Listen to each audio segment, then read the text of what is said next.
ફટાફટ બની જતો આ સરસ મજાનો હેલ્ધી નાસ્તો, અને જે તમે બાળકોને ટિફિન બોક્સમાં પણ આપી શકો છો. અમારા ઘરમાં તો કશું જ ઉમેર્યા વગર આવો સાદો જ બધાને આવી રીતે દાણી મમરા ભાવે છે, અને ખાસ કરીને શિખાઉ માટેની આ રેસીપી. દાણી મમરા તો બારે માસ મળે છે, તો બનાવો સરસ મજાનો આ નાસ્તો.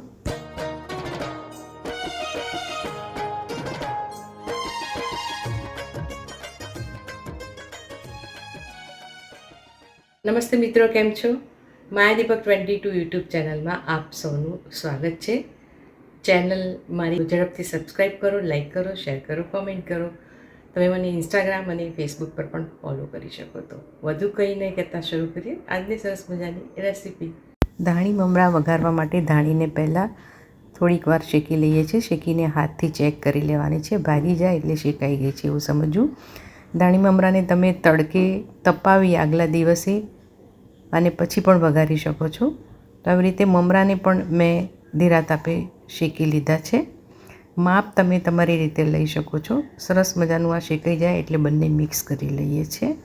હવે એક જાડા તળિયાવાળા વાસણમાં તેલ લઈએ છીએ. તેલની અંદર જીરું, તમે રાઈ પણ ઉમેરી શકો છો, હિંગ, હળદરનું પ્રમાણ થોડું વધારે રાખવાનું છે. મિક્સ કરી લેવાનું તેલમાં, જેથી કરીને હળદર સરસ રીતે ચોંટી જશે. દાણી મમરા ઉમેરી સ્વાદ પ્રમાણે મીઠું ઉમેરીએ છીએ. બરાબર મિક્સ કરી લઈએ છીએ. ધીરા તાપે આને શેકવાનું છે, જેથી કરીને હળદર બધી ચડી જશે. તમે જોઈ શકો છો કે ધીરે ધીરે કલર ચડવા માંડ્યો છે.